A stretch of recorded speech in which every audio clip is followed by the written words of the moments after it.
రాజకీయంగా ఎదుర్కోలేక దళిత యువకుడు కర్ల రాజేష్ ను హత్య చేశారని కోదాడ మాజీ ఎమ్మెల్యే బొల్లం మల్లయ్య యాదవ్ ఆరోపించారు.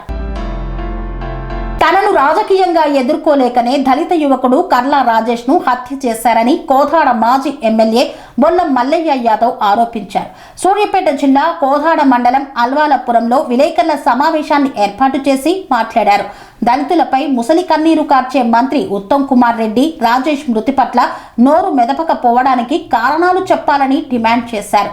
కోదాడలో జరిగే అన్ని రకాల మాఫియాలకు కోదాడ సీఐ శివశంకర్ పాత్ర వహిస్తున్నట్లు ఆరోపణలు చేశారు. రాజకీయ వ్యవహారాల్లో సీఐ శివశంకర్ పాల్గొంటూ సోషల్ మీడియా వేదికగా మాట్లాడుతున్నట్లు పేర్కొన్నారు. తమ కార్యకర్తలపై ఎన్ని దాడులు జరిగినా భయపడే ప్రసక్తే లేదన్నారు. కోదాడ ఎమ్మెల్యే పద్మావతి రెడ్డి కనుసన్నల్లో పట్టణ సీఐ శివశంకర్ పనిచేస్తున్నట్లు వివరించారు.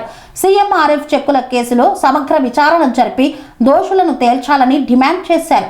దళిత యువకుడు మృతి చెంది 2 నెలలు కావస్తున్న బాధ్యుడైన ఎస్ఐ సురేష్ రెడ్డిపై చర్యలు తీసుకోకపోవడం ఏమిటని ప్రశ్నించారు. దృష్టి సారించి ప్రేరేపించి పోలీసు వ్యవస్థని సంపూర్ణంగా వినియోగించుకొని ఈ కేసులో నన్ను ఇరికించాలనే ప్రయత్నంలో నిలువెత్తు నిదర్శనం ఈ వీడియో. గత 2 సంవత్సరాలుగా అనేక రకాల అవినీతులు జరుగుతున్నాయి. కోదాడలో విచ్చలవిడిగా గంజాయి అమ్మకాలు జరుగుతున్నాయి. పత్రికలలో మీరే రాసి విచ్చలవిడిగా మద్యం ఏర్లే వాడుతుంది. పత్రికలలో అనేక సందర్భాలలో తాటికాయ అంత అక్షరాలతో మీకు వచ్చింది. ఇసుక దందా జరిగింది. ఆ ఇసుక దందా వచ్చిన పత్రికా పేపర్లని ఆధారం చేసుకొని శాఖాపరంగా జరిగిన విచారణలో అసలైన వాళ్ళని గాలి కొదిలేసి సామాన్యుల్ని కానిస్టేబుల్ అని అందులో ఇరికిచ్చి వాళ్ళకి పనిష్మెంట్ ఇచ్చి అసలైన వ్యక్తి ఎవరు? ముమ్మాటికి టౌన్ ఇన్స్పెక్టర్ శివశంకర్. నేను ఇది అధికార దుర్వినియోగానికి పాల్పడ్డ ఒక అధికారి గురించి మాట్లాడుతున్నా. ఇక్కడ కులాల గురించో వ్యక్తుల గురించో కాదు. ప్రతి మనిషి ఏదో ఒక కులానికి సంబంధించి ఉంటాడు. ఉద్యోగాలు చేసేటోళ్ళందరూ మనం కులాల్ని రంగులు గురిగితే ఈ కేసులో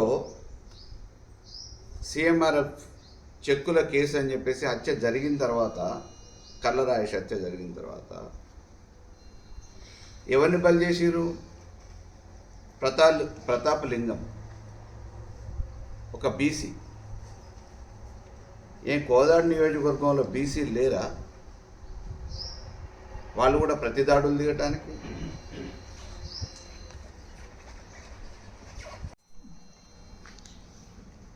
ఈ ప్రయత్నం అంతా నన్ను ఇరికేయటానికే జరిగింది అనటానికి మందకృష్ణ మాదిగ గారు గత 65 రోజులుగా ఈ కేసు విషయంలో అనేక వివరాలు సేకరిస్తున్న క్రమంలో ఆ ఆధారాలను బట్టి వారు ఒక నిర్ధారణకు వచ్చి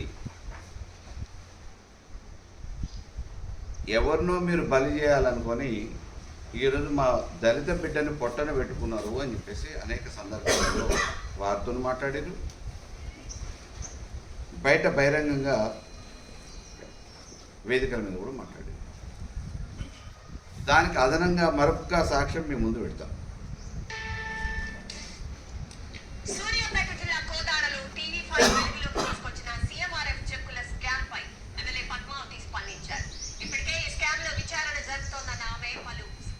సంచలన వ్యాఖ్యలు చేశారు. మాజీ ఎమ్మెల్యే బొల్లం మల్లయ్య యాదవ్ అంచెర్ల ముఠానే సీఎంఆర్ఎఫ్ కుంభకోణానికి తెంపడిందని ఆరోపించారు. గత ప్రభుత్వంలో సీఎంఆర్ఎఫ్ చెక్కులను తప్పుదోవ పట్టించారు అనేది వాస్తవమన్నారు. నకిలీ ధృవపత్రాలు, తప్పుడు తేదీలతో అడ్డగోలుగా ప్రభుత్వ ధనం దుర్వినియోగం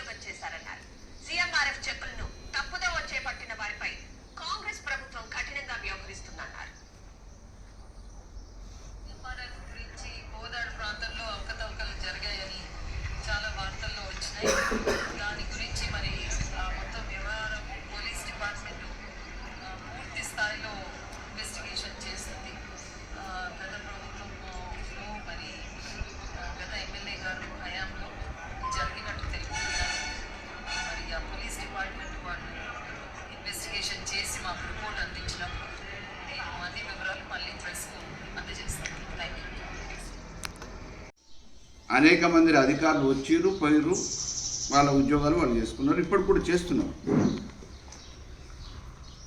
సరే, ఆయనకి ఇంత భక్తి ఉంది,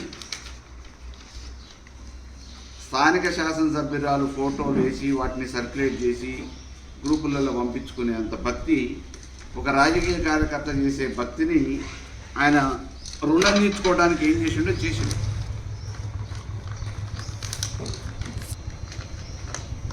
ఆయన రుణం తీర్చుకోవడానికి, ఇక్కడికి ఉద్యోగం బదిలీ మీద వచ్చిన ఆయన్ని రుణం తీర్చుకోవడానికి ఏం చేసిండో చేసిండు. కానీ ఒక అధికారిక నువ్వే వాట్సాప్ గ్రూపులలో ఈ రకంగా చాటింగులు చేసి సర్క్యులేట్ చేసే పరిస్థితి ఉంటే మా కార్యకర్తలకి రక్షణ ఉందా? మా పార్టీకి భద్రత ఉందా?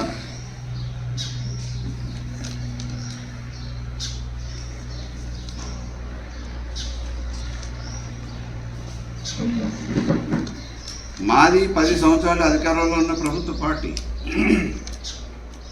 ఈ రాష్ట్రాన్ని సాధించిన పార్టీ. ఇవాళకి లక్షలాది మంది కార్యకర్తలు ఉన్నారు. నేనే అతి భారీ మెజార్టీతో ఓడిపోయినా? 2020లో ఏం జరిగింది? పద్మావతి హుజూర్నగర్ పోయినప్పుడు ఆమె ఓడిపోలేదా? ఆమె ఎప్పుడు ఎంత మెజార్టీతో ఓడిపోయింది? సైదిరెడ్డి మీద, బీఆర్ఎస్ మీద. సో ప్రజలు ఏ రకంగా ఆశీర్వదిస్తారో తెలియని పరిస్థితి. అది అప్పుడు ఆ రోజు సిట్టింగ్ సీట్ కదా. ఉత్తమ్ కుమార్ రెడ్డి ఎంపీగా ఉన్నాడు కదా, ఎంపీగా రాజీనామా చేసిన తర్వాత కదా. మరి అప్పటి వరకు ప్రాతినిధ్యం వహించిన నియోజకవర్గం కదా. ఆ రోజు భారీగానే ఓటమి పాలైనవు కదా. ఈరోజు మల్లయ్య ఒక్కడే ప్రజాస్వామ్యాల ఓట్లతో భారీగా ఓడిపోలేదు. మీరు చేసిన గొప్ప పనులకు ప్రజలు ఓట్లేసి ఆశీర్వదించారంటే మంచిదే, మేమేం కాదనట్లే. కానీ ఇటువంటి గులాంగిరి చేసే తాబేదారులని, గూండాల్ని తీసుకొచ్చి మా మీద, మా పార్టీ కార్యకర్తల మీద, ఇక్కడ సామాన్య ప్రజల మీద ఉపయోగిస్తా అంటే మేము చూస్తూ ఊరుకుంటామా? ప్రశ్నించమా?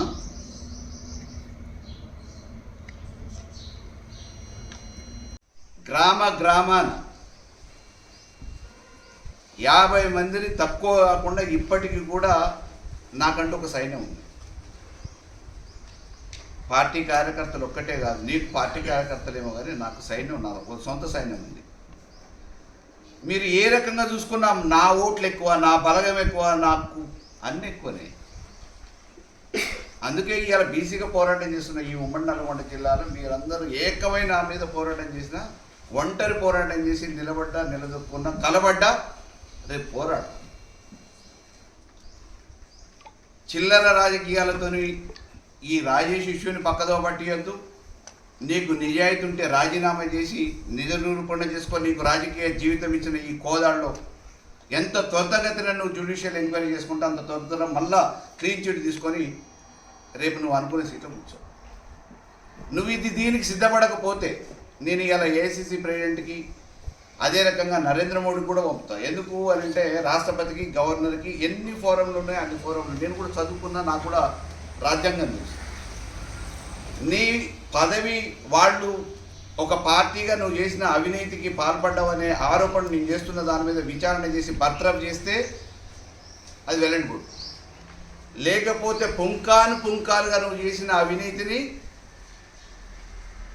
పేపర్లలోనే కాదు ఈ ప్రపంచానికి మొత్తం 100 mm సీడ్ తెర మీద ఎక్కించి సినిమా చూపించి నిన్ను రాజకీయంగా భూస్థాపితం చేస్తా.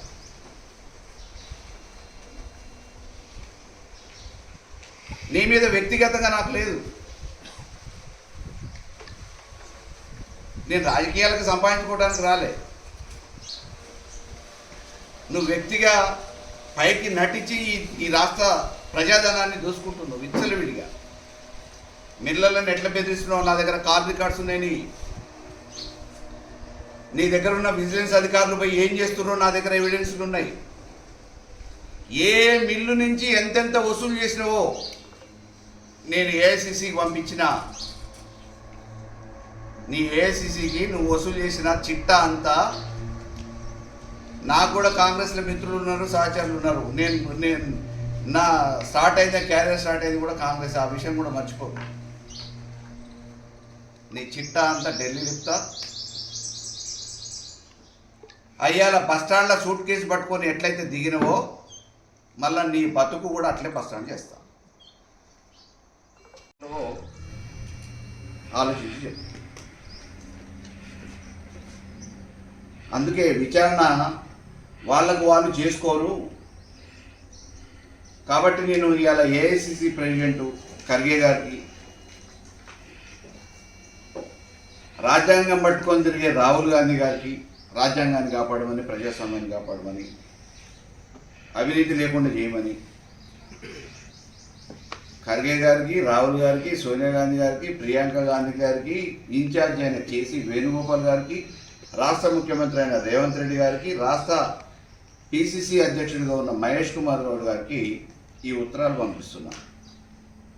మీరు వెంటనే అవినీతికి నిలయమైన, అవినీతికి మరో పేరైన, అవినీతి ఆనకొండలా పెరిగిపోతున్న పౌర సరఫరా శాఖలో ప్రజాధనం దుర్వినియోగం కాకుండా ఉండటానికి ఉత్తమ్ కుమార్ రెడ్డి మీద బహిరంగ విచారణ చేపట్టండి, మీరు పార్టీ పరంగా నిర్ణయం తీసుకోండి అని చెప్పేసి నేను పత్రికా విలేకరుల సమక్షంలో పత్రికా ముఖంగా బహిరంగంగా సవాలు విసిరి చెప్తున్నాను. ఈ చర్చకి నిలబడు. సిద్ధాంతపరమైన చర్చకి, మచ్చలేని నాయకుడిగా ఈయన ముద్ర లేపించుకొని అంగు ఆర్భాటాలతోని ఏదో ఉద్ధరిద్దామని అనుకుంటే ఉపయోగం ఉంది. నేను చేయలేనా? నాకు లేదా? నేను ఉస్మానియా యూనివర్సిటీలో ఉన్నత చదువులు చదువుకున్న, ఎంపీ చేసిన, లా చేసిన, నాతో పాటు సహచరులు ఇవాళ బీజేపీ స్టేట్ ప్రెసిడెంట్ రామచందర్ నా సహచరుడు, ఇవాళ ముఖ్యమంత్రి రేవంత్ రెడ్డి నా సహచరుడు, పిసిసి ప్రెసిడెంట్ మహేష్ కుమార్ గౌడ్ నా సహచరుడు. నాకు కూడా అర్థబలం, అంగబలం, మేధస్సు అన్నీ ఉన్నాయి, సామర్థ్యం, విద్య, జ్ఞానం. నీ లెక్క నేను ఆర్భాటాలు చేయ. నీకు నాకు తేడా ఏంటంటే నువ్వు హెలికాప్టర్లు కావాలి, కాన్వాయిలు కావాలి. నన్ను ఏమన్నావు నువ్వు? పబ్లిక్ క్లబ్లో పట్టుకొని నా వెనక ముందు ఒక ఎస్కాట్ ఉంటే పోలీసు వాళ్ళు నేను కాన్స్టిట్యున్సీలో తిరిగినప్పుడు అది ప్రోటోకాల్ ప్రకారం తప్పకుండా ఎస్కాట్ ఇస్తే నా కులాన్ని పట్టుకొని తిట్టినవు. నన్ను వ్యక్తిగా నన్ను దూషించడం కాదు, నా కులాన్ని కూడా పట్టుకొని తిట్టుకుంటూ ఈయనకు అంగు ఆర్భాటం కావాలా అని చెప్పేసి ఈ ఎస్కాట్ కారు గురించి మాట్లాడినావు, ఇన్నోవా కారు గురించి. ఇవాళ నువ్వు ఎన్నిసార్లు హెలికాప్టర్ను వాడినావు? ఆ హెలికాప్టర్ ఖర్చు ఎంత? దానివల్ల జరిగిన ప్రయోజనం ఏంది నియోజకవర్గానికి, రాష్ట్రానికి?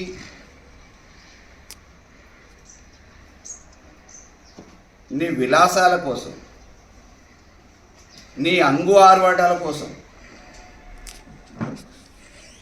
సెలవు దొరికినప్పుడల్లా కోదాడ వస్తున్నారు గుర్తొస్తుంది. ఎక్కడి నుంచి ఎక్కడికి? షేర్ ఆటో మాదిరిగా నాయకులగూడ నుంచి మావిలగూడ నుంచి ఇంకో గూడ నుంచి ఇంకో పాలెం నుంచి ఇంకో పాలెం. షేర్ ఆటో కూడా అట్లా ఎక్కరు, హెలికాప్టర్కి అట్లా అయిపోయింది. అంగీకరిస్తే మసిపూసి మారేడుకాయ చేస్తే ఇదేదో మర్చిపోతారు అనుకోకు. ఇక నాకున్న పని ఒక్కటే, నీ అవినీతిని బహిర్గతం చేయటం, నీ నిజ స్వరూపం బయట పెట్టడం.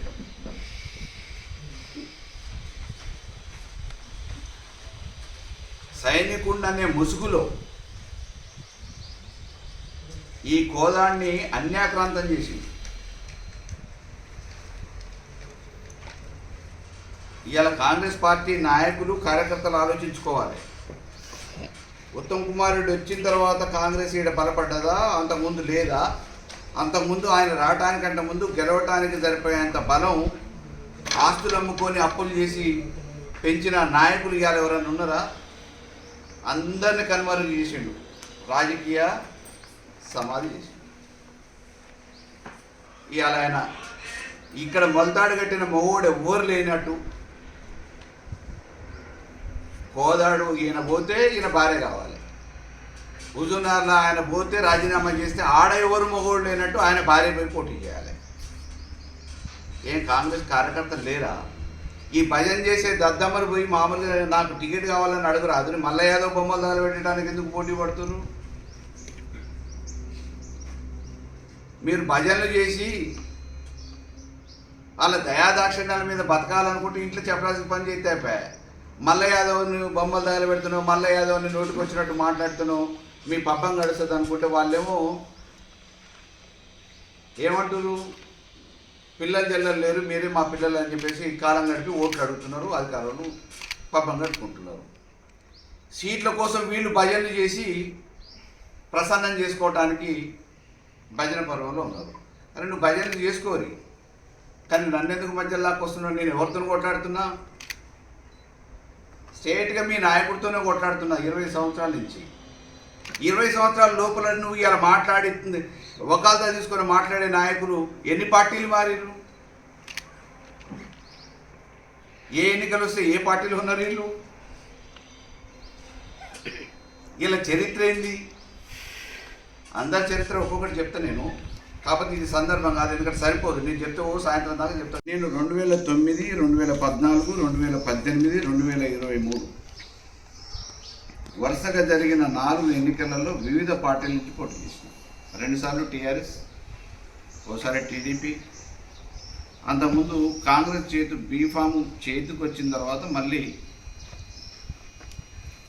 కొన్ని కారణాల వల్ల మిస్ అయినా ఇండిపెండెంట్గా చేసి నా బలాన్ని నేను నిరూపించుకున్నాను. అప్పటి నుంచి ఇప్పటి వరకు ఏ ఎన్నికలు జరిగినా నేను ఎప్పుడు పోటీ చేసిన వేలల్లోనే ఓట్లు వచ్చినాయి, లక్షలలో నన్ను ప్రజలు ఆదరిస్తున్నారు. నేను ఒక మాజీ ప్రజాప్రతినిధిని. 2 సంవత్సరాల క్రితం వరకు నేను అధికారికంగా ప్రజాప్రతినిధిగా బాధ్యతలు నిర్వహించిన, ప్రజలు ఇచ్చిన ఆశీర్వాదంతో ఇలా మాజీనైనా. నేను మా పార్టీకి సంబంధించిన కార్యక్రమాలను ప్రెస్ మీట్ పెట్టి, ఇదేమి అసాంఘిక కార్యక్రమాలు కావు, మా పార్టీకి సంబంధించిన కార్యక్రమాలని నేను మా వాట్సాప్ గ్రూపులలో షేర్ చేస్తే దీనికి ఇన్స్పెక్టర్ ఒక పార్టీ కార్యకర్త స్పందించిందంటే వేరు, ఒక రాజకీయ పార్టీ నా దానికి ప్రతిస్పందనగా ఏదైనా మాట్లాడినంటే వేరు. ఒక ఉద్యోగరీత్యా అతను చేయాల్సిన పని ఏంది? రాజకీయంగా మేము విమర్శలు చేస్తే మా విమర్శలకి ప్రతి విమర్శలు రాజకీయ పార్టీలు చేస్తాం, కానీ ఉద్యోగి ఈయన చేసింది ఏంది? I will read it. నేను జరిగింది పెట్టిన, అతను ఏం పెడతాడు? ఆయన వాట్సాప్ నుంచే దీని మీద మా కార్యకర్త కొంతసేపు వాట్సాప్ చాటింగ్ కూడా నడిచింది. Finally quit. ఏం పెడతాడు? నా దాన్ని చూసి ఫోటోలకి తమరి పరిస్థితి ఏంటో, ఒక కుక్క ఎంత తాపత్రయపడుతుందో బొక్క కోసం.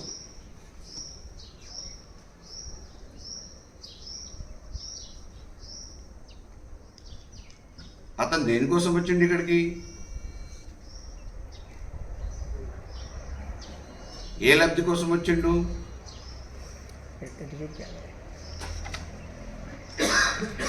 నేను మీకు ఇవి షేర్ చేస్తాను. వాట్సాప్లో అంటే వాట్సాప్లో షేర్ చేస్తా, కాపీస్ అంటే కాపీస్ ఇస్తాను. అది గెటిస్తూ మళ్ళీ ఈ నియోజకవర్గంలో నాకు వయసు ఉంది, ఆరోగ్యం ఉంది, ఏ రోజైనా నేను ఎమ్మెల్యే అయ్యేటోనే, మా ప్రభుత్వం వచ్చేదే. అయ్యాలి టుకుతావు, నా నుంచి తప్పించుకొని ఏడిపోతావు. ఇంతకుముందు లేక మాయమాటలు చెప్తే నేను నమ్మలేదు కదా, అయ్యాల నమ్మిన, దగ్గరని తీసిన. కానీ నీ పని పబ్బం గడుపుకొని పోయినా పో, అంతేగాని మల్లయ్య మీద మాట్లాడితే ఇలా సీట్ వస్తుందేమో అని చెప్పేసి పబ్బాలు గడుపుకోవడానికి విచ్చలవిడిగా మాట్లాడితే తోలు దిగటం మాత్రం తప్పదు. చివరికి ఎందుకంటే చాలా సుదీర్ఘంగా జరుగుతుంది, మరి మీరు రాయాలి, మీరు రాస్తంటే రోజు కూడా చెప్తాను నేను, చాలా ఉంది చిట్ట. చివరికి చెప్తున్నా, ఒక రాజ్యం కోసం యుద్ధం జరిగితే ఆ యుద్ధంలో పోటీ పడే రాజ్యం కోరుకునే రాజులు ఇద్దరూ సురక్షితంగానే ఉంటారు.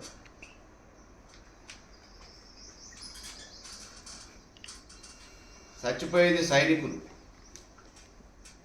తలలు తెగిపడేది సైనికులే, రక్తం ఏర్లై భూమి దడిపేది సైనికులది. యుద్ధం జరిగిన తర్వాత సమాధులు లోపడతాయి, రాజులు విలాసంగా ఇళ్లలో కూర్చొని పరిపాలన కొనసాగిస్తారు. నేనెప్పుడో సైనికుని స్థాయి దాటిపోయిన రాజుగానే ఉన్నా. అందుకే మీరెన్ని అభండాలు వేసినా, పనికిరాని వేషాలు వేసినా, కోట్ల రూపాయల ఆస్తులు వేరే దగ్గర కూడబెట్టుకున్నా, నేను పుట్టిన గడ్డ అని చెప్పేసి బాజాబ్తా ఇల్లు ఇంత మంచి కట్టుకున్నా. 100% రాజ్యం కోసమే కొట్లాడుతున్నా. నేను రాజుగానే కోదాళ్ళు కూర్చోవాలనుకుంటున్నా.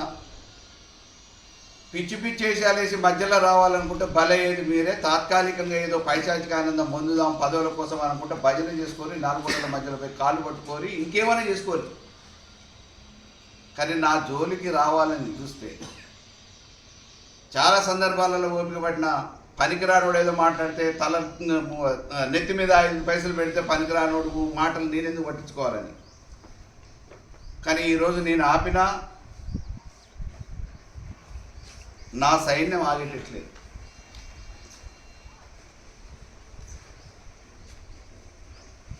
పార్టీలు ఎట్లయితే ఉన్నాయో మళ్ళన్న సైన్యం అనేది కూడా ఈ నియోజకవర్గంలో ఒకటి ఉంది అనుకుంటున్నాను.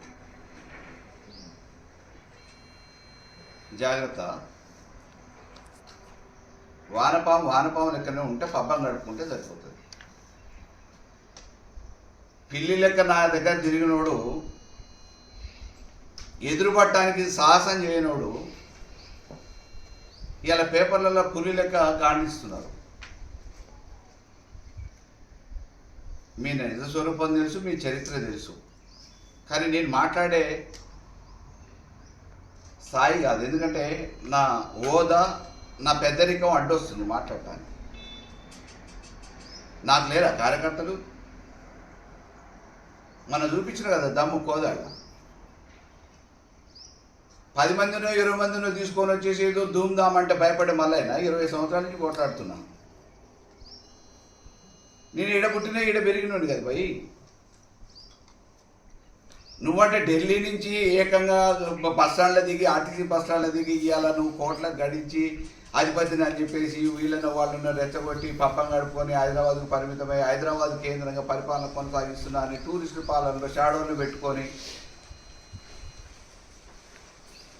ఆ షాడో అసలు పరిస్థితి కూడా చెప్తా. ఒక్కొక్కరు నిన్న మొన్న ఎగిరిన వాళ్ళ పరిస్థితి బట్టలు ఇప్పి నడి రోడ్లో నిలబెడతాయి. ఎందుకంటే వాళ్ళ చరిత్ర అంతా చెప్తా, కానీ చరిత్ర చెప్పడానికి వాళ్ళంత స్థాయి గల్లోలు కాదు కాబట్టి ఊరుకుంటున్నా. మీ లెక్క మామూలుగా జనాలని రెచ్చగొట్టాలనుకుంటే నా ఎమ్మటి 20 సంవత్సరాల నుంచి ఉన్న వాళ్ళని ఓపిక పట్టుని మీరు అసహనానికి గురి కావద్దు, ఉద్రేకానికి గురి కావద్దు అని చెప్పేసి ఆపుకుంటూ వస్తున్నా. నిన్న మొన్న కూడా అన్న ఒక్కసారి సైగే చేయి, మమ్మల్ని కాదనకుండా వదిలిపెట్టు,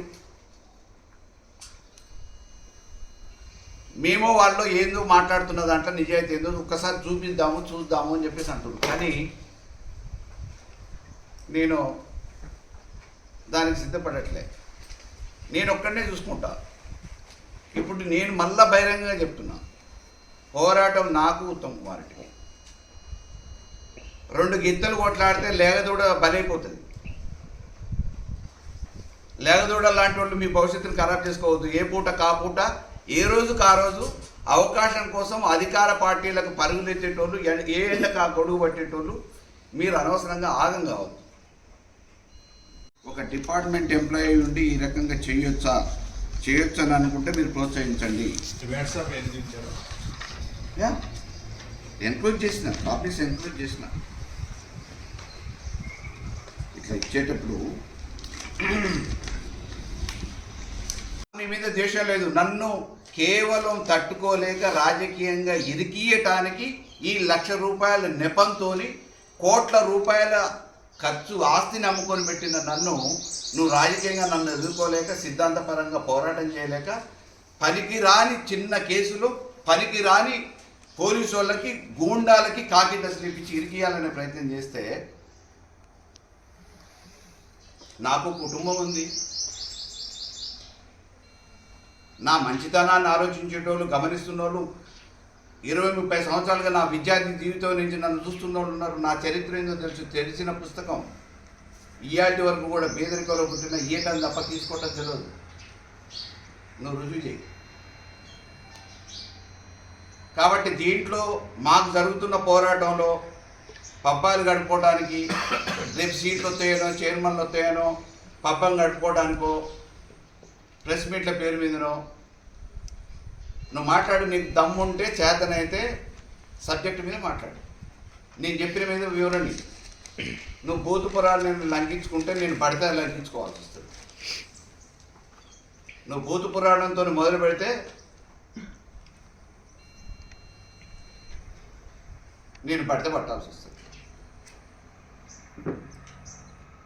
ఆ పరిస్థితి రావద్దు. 20 సంవత్సరాల నుంచి నేను ఆ పరిస్థితికి రాలే. నాకు ప్రాణం మీద ఏమీ ఆశ లేదు, ఆస్తుల మీద ఆశ లేదు, పదవుల మీద వ్యామోహం లేదు. నాకున్న లక్ష్యం ఒకటే, ఈ రాజేష్కి న్యాయం జరిగేంతవరకు పోరాడు. ఈ కుటుంబానికి జరగాలి. హత్యకు కారకులైన వాళ్ళ మీద చర్యలు చేపట్టాలి. నిందితుల్ని ఎస్సీ ఎస్టీ యాక్ట్లలో తప్పకుండా హత్యా నేరం, ఎస్సీ ఎస్టీ యాక్ట్లు కూడా పెట్టాలి. నీ మీద సమగ్రమైన విచారణ జరగాలని చెప్పేసి చెప్తా ఉన్నాం. రాజేష్ సావుకి ముమ్మాటికి పద్మావతి రెడ్డే కారణం అని చెప్పేసి నేను ఈరోజు వీడియో ద్వారా చెప్తున్నాను. అనుకుంటే నువ్వు ఏ చౌరస్తాలో ఎక్కడ ఇచ్చినా కానీ నేను సిద్ధంగా ఉంటా. దీని మీద ఆర్గ్యుమెంట్ చేస్తా, డిబేట్ చేస్తా. చెంచాగాళ్ళతోని, భజనగాళ్ళతోని తందనాలు ఆడదామనంటే ఇక ఆ తమాషా కూడా చూద్దాం. అన్ని ఆటలు వచ్చు అని చెప్పి నేను మొన్న నా గురించి నేను ఊరికే గొప్ప చెప్పుకోవటం బాగుండదు.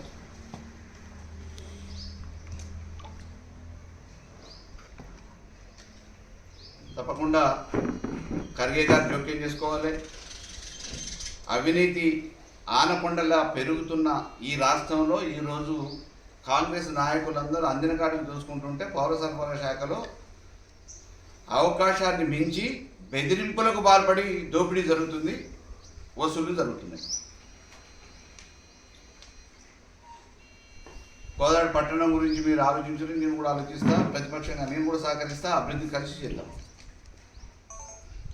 కానీ రోజుకొక ఏదో ప్రచారం చేద్దామని అంటే సరే, ఇప్పటివరకు ఆ ప్రచారాల మీద దొంగ ప్రచారాలనే దొడ్డిదారులనే రాజకీయాలు చేశారు. ఎన్ని పూసలేని రాజకీయాలు వద్దు. నికాసుగా మగతనంతో మగోడు మాదిరిగా రాజకీయాలు చేద్దాం.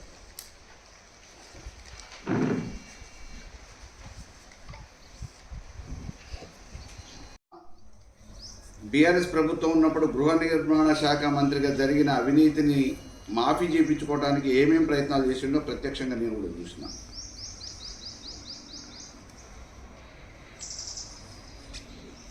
ఆఖరికి పార్టీలకి వస్తాయని చెప్పేసి మాట ఇచ్చిన వ్యక్తి, ఆ విషయాలు కూడా అందరికీ తెలిసిందే. కాబట్టి నేనేమంటున్నా అంటే, నిజాయితీ కలిగిన ఒక సైనికుడు అంటూ, హరిశ్చంద్రునికి మరో ప్రతిరూపం అంటూ,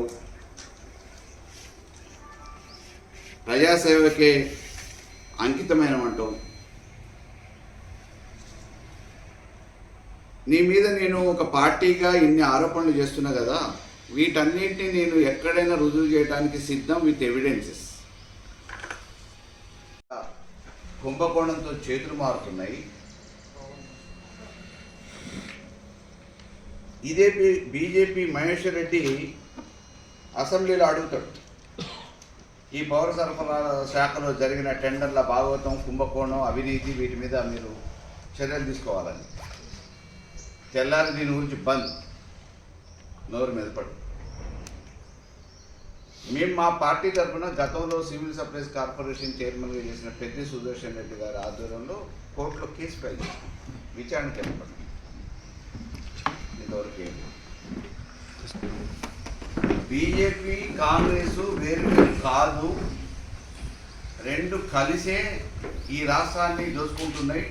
వీళ్ళకి దేశంలో ఉన్న సంపదను వీళ్ళకి దోచిపెడుతున్నారు. బొగ్గుల వాటి మీద బొగ్గు కంపెనీ టెండర్లల్లో వీళ్ళకి కావాల్సిన రాష్ట్రంలో చేస్తున్నారు అనడానికి మరొక ప్రత్యక్ష ఉదాహరణ. నేను అంత దూరం పోదలుచుకోలేదు, ఎందుకంటే రాష్ట్ర రాజకీయాలు మాట్లాడడానికి మా నాయకత్వం ఉంది. కానీ నేను ఇక్కడ స్థానికంగా ఏమంటున్నా అంటే, ఇన్ని అవినీతికి పాల్పడుతున్న ఉత్తమ్ కుమార్ రెడ్డి మీద నిజంగా రాజకీయంగా నీ మీద మచ్చలేని మనిషిగా నువ్వు రుజువు చేసుకోవాలనుకుంటే నీ పదవికి, శాసనసభ్యత్వం కనెక్ట్, నీ పదవికి, మంత్రి పదవికి రాజీనామా చేసి నువ్వు విచారణ కోరుకో. ఆ విచారణలో నేను రుజువు చేయకపోతే మీ భజనగాళ్లతో దిష్టి బొమ్మ దారి పెట్టి ఎదురు చెప్పిస్తున్నావు కదా, వాళ్ళందరూ అవసరం లేదు, నేనే రాజకీయ సన్యాసం తీసుకుంటా. డ్రైనేజీలు కట్టినాయి, వీధి దీపాలు వేసినాయి, ప్రతిదానికి బిల్లులు ఉంటాయి కదా, విచారణ చెప్పండి. నువ్వు 15 సంవత్సరాలు ఈ నియోజకవర్గంలో ప్రాతినిధ్యం వహించి భార్యాభర్తలు పుణ్యదంపలుగా పొగడ్తలకి పరిమితమయ్యారు, కానీ ఇక్కడ చేసిన పుణ్య పని ఒక్కటి లేదని చెప్పి నేను ఇప్పుడు ఛాలెంజ్ చేస్తున్నాను. ఈ విషయం మీద మాట్లాడి పక్కకెందుకు మార్చే తీసుకుపోయే ప్రయత్నం చేస్తారు? ఎవరినో పావు లెక్క వాడుకునే ప్రయత్నం ఎందుకు చేస్తారు? చర్చ దీని మీద పెట్టు, అభివృద్ధి మీద పెట్టు, నీ పంతనం మీద పెట్టు, నీ అవినీతి మీద పెట్టు, నీ సంపాదన మీద పెట్టు. 1994లో కోదాడేడుందో లేదు, ఆర్టీసీ బస్టాండ్లో ఎట్లా దిగినవో తెలుసు మాకు. ఇవాళ నీ ఆస్తులు ఎంత? అవి ఏం కష్టం చేసి వచ్చినాయి? ఏడ చెమట వచ్చినావు? 5 కోట్ల రూపాయలు నీ కారులో ఎలక్షన్ల రోజు, 2014 ఎలక్షన్ల రోజు అవినీతి సొమ్ము కాలబడ్డది కదా. దానికి సమాధానం చెప్పు. ఎస్పీకి ఫిర్యాదు చేస్తాం. ఎప్పుడది? 18/12/25 డిసెంబర్లో. ఆయన పెట్టిన మరుసటి ఒక రోజుకో 2 రోజులకో వెంటనే పోయి పర్సనల్గా కలిసి దీనికి ముందు అనేక దఫాలుగా అనేక విషయాలలో మేము చెప్పినాం. ఇసుక పేరు మీద జరిగిన విచారణలో ప్రత్యక్షంగా అతనే అని చెప్పి తెలిసిన అతన్ని మీద చర్యలు తీసుకోకుండా వేరే వాళ్ళని బంద్ చేసి, ఎందుకంత ప్రేమ ఈయన మీద? ఈయన ద్వారా ఏం చేయించుకుందామని అనుకుంటున్నారు?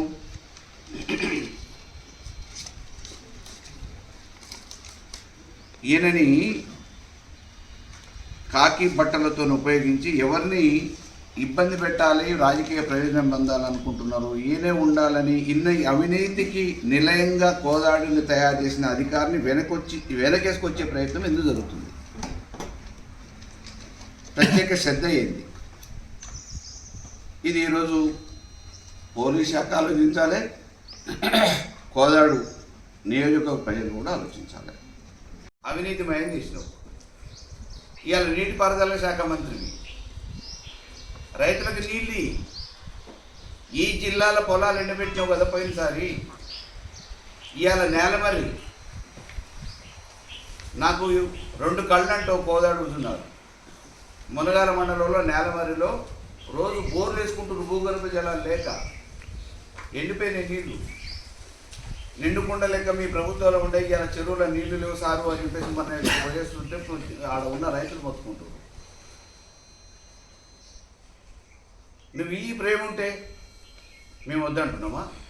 నువ్వు సమర్థుడు అయితే ఈ కోదాన్నే కాదు రాష్ట్రాన్ని ఉద్ధరించు. నీకు అవకాశం ఇచ్చింది భగవంతుడు, ఇచ్చిండు, ప్రజలు ఇచ్చిండు. నీళ్ళు ఇయ్యే చేత కాదు, కోదాన్ని ఉద్ధరించింది లేదు, అడుగడుగున హుజురాన్ని అవినీతిమయం చేసినావు. కోదాళ్ళ శాసనసభ్యుడిగా ఉన్నప్పుడు క్లబ్బులకి పబ్బులకి పరిమితం చేసిన కోదాన్ని. ఇవాళ నేను చేసిన అభివృద్ధి చర్చ పెడదాము, రికార్డుది. సెరెనిటీ మోడల్ హై స్కూల్ విద్యార్థులకు అమ్మఒడి, సామాన్యులకు అందుబాటులో ఉన్న బడి సెరెనిటీ. మేడ్చల్ జిల్లాలో మేటిగా నిలిచి సాటిలేని ఫలితాలను సాధిస్తున్న #1 స్కూల్ సెరెనిటీ. మా ప్రత్యేకతలు ప్రతి విద్యార్థి పట్ల వ్యక్తిగత శ్రద్ధ, activity based learning and digital classrooms, computer lab, 100% ఫలితాలు, sports and cultural activities, yoga, abacus మరియు Vedic maths education. Please visit Serenity Model High School, Nagaram. Admissions are in progress. Call 040-271-46899 and 040-271-48699.